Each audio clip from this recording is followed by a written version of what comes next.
Hi, today we are talking about the film Gold Diggers of 1933, made in the year 1933, which is actually one of the most popular and well-regarded musicals of the classic Hollywood era. So, just a little bit about the historical context. So, this movie is made in 1933. So, we're still kind of in the first few years of the Depression, and things are about as bad as they're going to get during the Great Depression. Unemployment has been skyrocketing. It's almost at its height, which is just a little below 25%. People with jobs are cutting back on consumption, cutting back on going to the movies, and the movie industry is trying to get them back.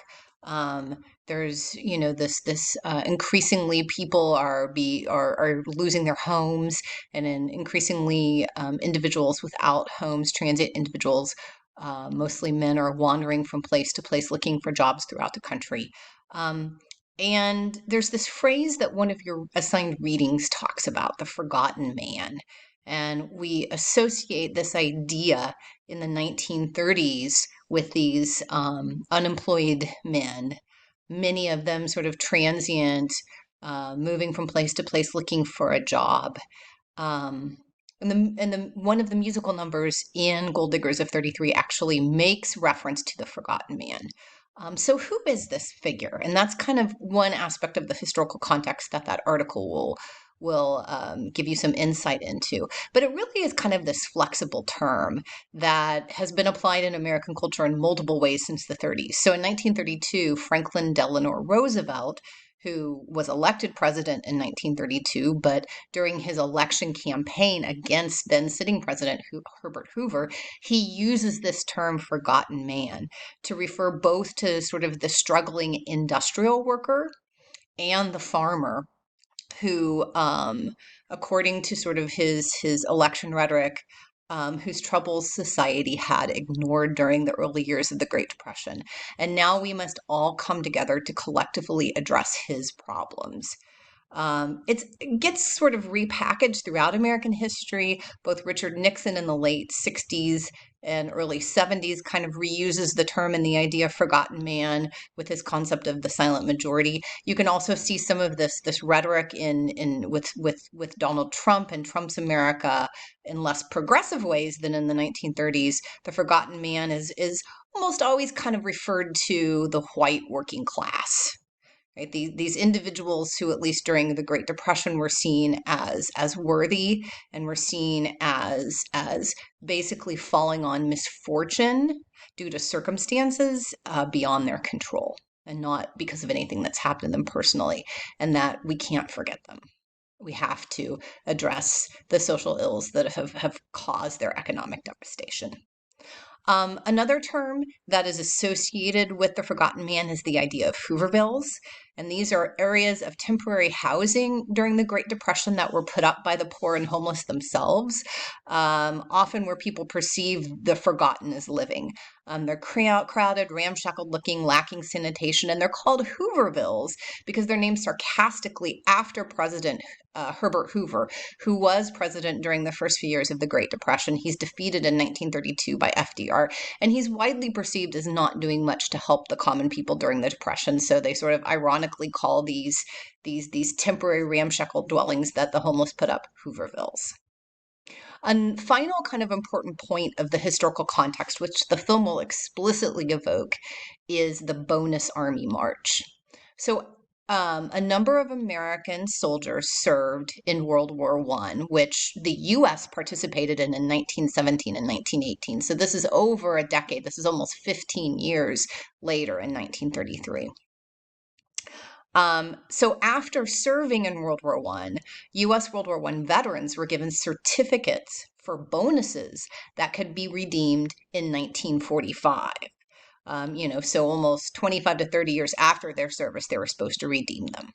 However, in the summer of 1932, and this is the height of unemployment, the height of the Great Depression, around 17,000 U.S. World War I veterans marched and camped in Washington, D.C. to demand immediate cash payment redemptions of these certificates. They were broke, jobless, desperate for money, and they wanted them redeemed now. Many of these veterans had been out of work since the beginning of the Great Depression. They were in their late teens and early 20s during World War I, so they're in their 30s and 40s now. Initially, the U.S. federal government ordered the veterans to be removed from all government property in D.C., and that's where they're camping out on. And so initially, the local police are sent in. The local police are met with resistance. Shots are fired on about 100 people, and 2 veterans were killed.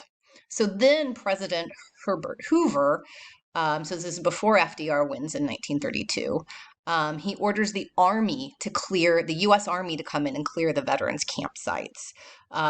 Side note, this Army force was led by Douglas MacArthur, who would later become a famous World War II general. The bonus army was driven out by the U.S. Army, and their shelters and belongings were burned. However, this creates a really strong image in the minds of a lot of Americans as media coverage of the bonus army was quite extensive. And so in a lot of people's mind, the sort of deserving unemployed veteran gets connected to the forgotten man.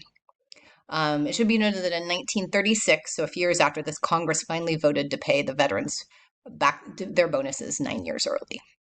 So the final musical number of Gold Diggers of 1933, it doesn't explicitly say Bonus Army March, but for all viewers of the film in 1933, the illusion would be firmly in their minds. So I want us to think about how kind of veterans and the forgotten man and the unemployed are being constructed together in that particular musical number.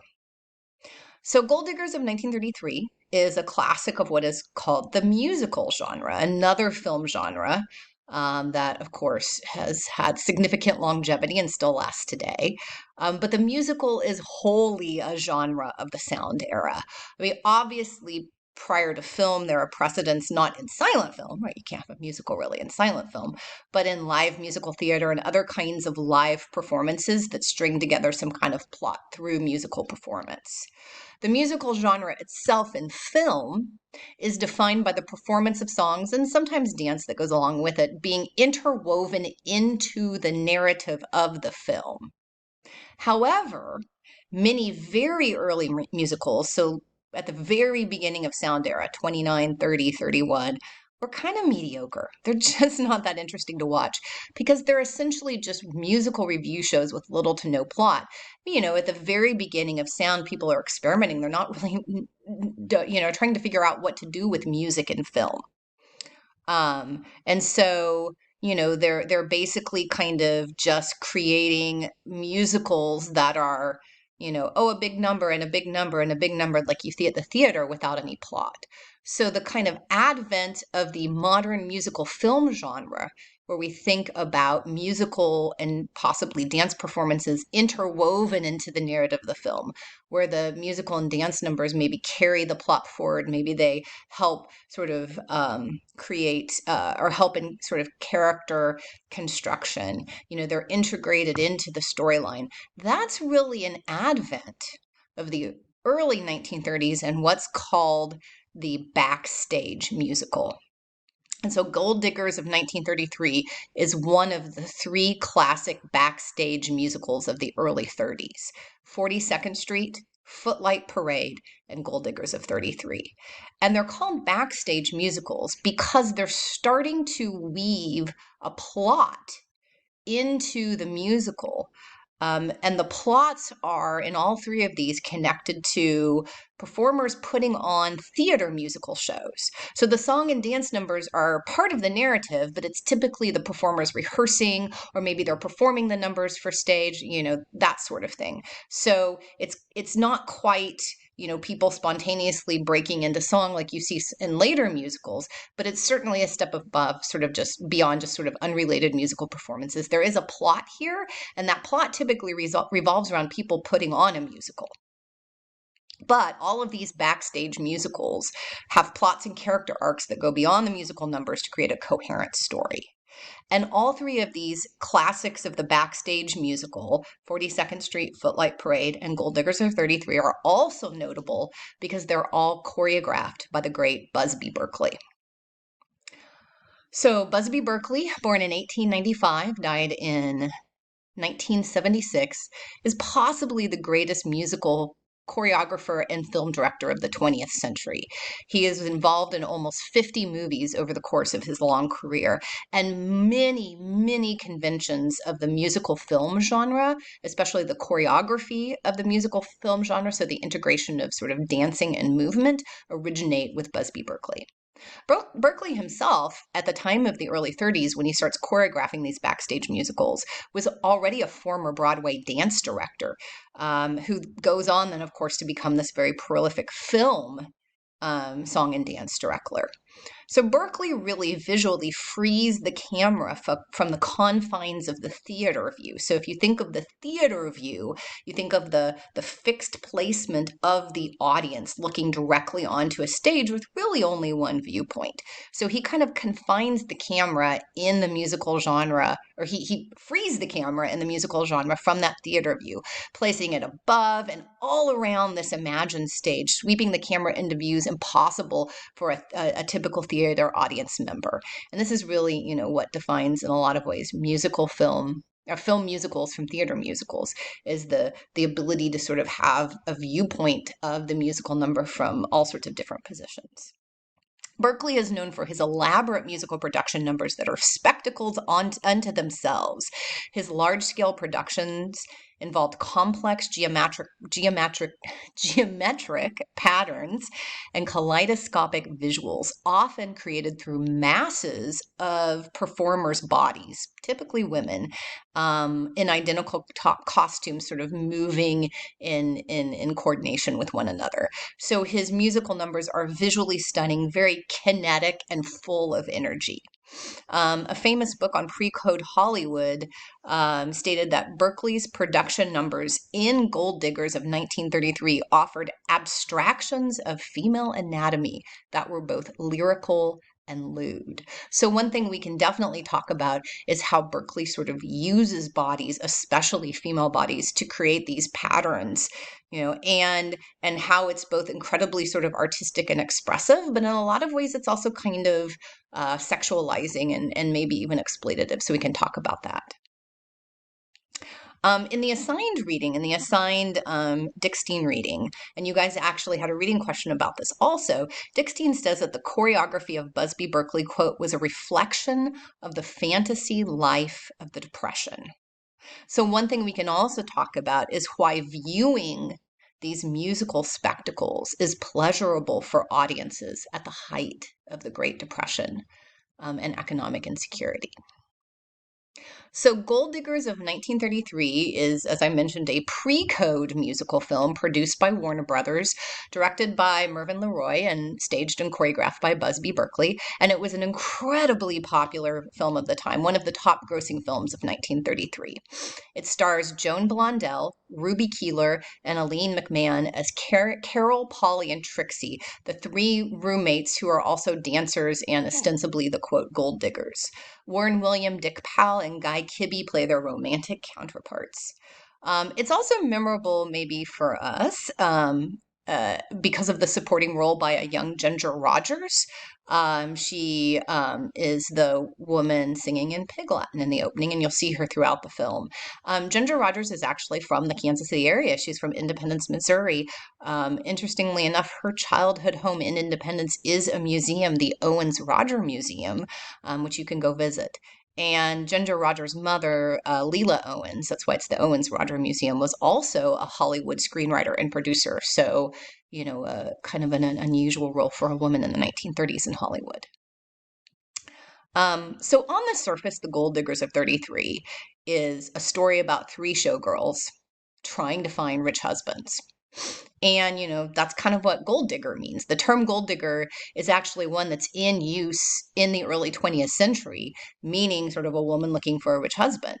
But, the movie really isn't about that. It's really about the camaraderie and the friendship of these three women living in hard times, living through the Depression. One of the readings questions you had from the Dickstein article was asking you about how the Great Depression causes this reexamination of many American cultural myths, especially myths surrounding success and failure, right? So the self-made man or the self-made person, pulling yourself up from your bootstraps, hard work, leads to success. All of these kinds of stories that we tell in America and American capitalism.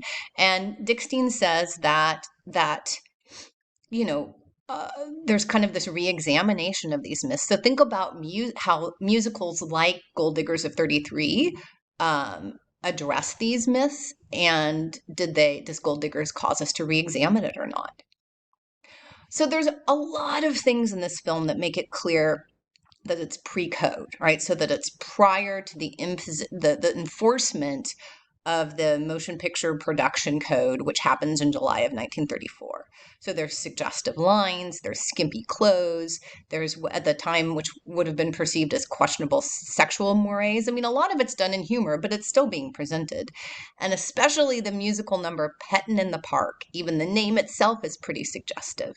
And even though Gold Diggers of 1933 was made in the pre-code era, remember, there's still local and regional censorship going on. There's still all these local and state censor boards, and Gold Diggers of 33 had to contend with a lot of them. And recognizing potential problems with many of these local and state censors, Gold Diggers of 33 was actually one of the first films to be made with alternative footage that wasn't quite as risky. Fortunately, we're going to watch the full risky version. And less offensive reels were actually labeled according to region. So we might have gotten those in the Midwest. I don't know. In many ways, this can be seen as kind of the perfect musical of the Great Depression. Much mass culture from this era is often categorized as pure escapism or kind of this gritty social realism. And this actually takes us to the point I raised in our first class, that throughout this class, I want us to keep coming back to this tension in Great Depression mass culture between escapism and social commentary. That a lot of Great Depression mass culture on the surface is seen as either one, that's either just purely escapist and just purely fluff, just totally just trying to make you feel good and forget your troubles, or it's sort of hardcore social commentary. But a lot of Great Depression mass culture is kind of doing both and kind of navigating the tension between both. One of your readings questions asks you also to consider this question of escapism and social relevance in musicals during the Great Depression. And so I want us to think about, is this musical escapist, but is it also socially relevant, and how does it sort of navigate that line? And Gold Diggers really is unusual that it navigates this dichotomy quite well. I mean, one thing we can talk about is comparing and contrasting the opening number, We're in the Money, which is kind of this spectacle of wealth, and the closing number called Remember My Forgotten Man, which, explicitly references FDR's idea of the forgotten man, the unemployed man, the homeless man, and makes an explicit connection to veterans in the Bonus Army March. It should be noted that the African American female singer in this closing number, Remember My Forgotten Man, she's uncredited, but she's Etta Moten, who was a well-regarded opera singer at the time and actually would go on to be a noted civil rights activist in America. Okay, a few final factoids, and then I'm done. So Dick Powell and Ruby Keeler are one of the couples in the film, the sort of younger couple. And they had been paired together in the first great backstage musical, 42nd Street, and were very popular as a couple in that film. So they were paired together again in Gold Diggers of 1933. And Dick Powell and Ruby Keeler became a very popular romantic pairing in films and in musicals in the 1930s. In real life, they're good friends. But Dick Powell actually married Joan Blondell, who played Carol in the film. Ruby Keeler played Polly in the film. So one of the other women in the film, Joan Blondell, an incredibly famous actress from the 1930s. Dick Powell marries her in 1936. And Joan got hate mail from fans because everybody thought that she had broken up Ruby Keeler and Dick Powell because they were a couple in movies. They must be a couple in real life. Our obsession with celebrity culture, it never changes. There's also kind of an in-joke in the film about Dick Powell's character playing what's called the juvenile or young adult role. And Dick Powell, as an actor, well into his 30s, well into when he was 30 years old and above, was known for kind of playing these young adult roles. And you can think of like similar people in contemporary times who are playing high school students even when they're like 35. That's kind of what Dick Powell was known for, and there's an inside joke about this in the film. And the very opening number, We're in the Money, Independence, Missouri's own Ginger Rogers uh, is singing in Pig Latin in the opening number. This is not in the script.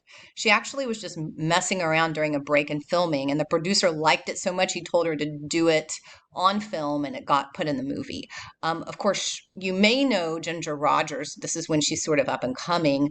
Later, from a number of musical dance movies that she did in the late 30s and early 40s with Fred Astaire. So, without further ado, enjoy The Gold Diggers of 1933.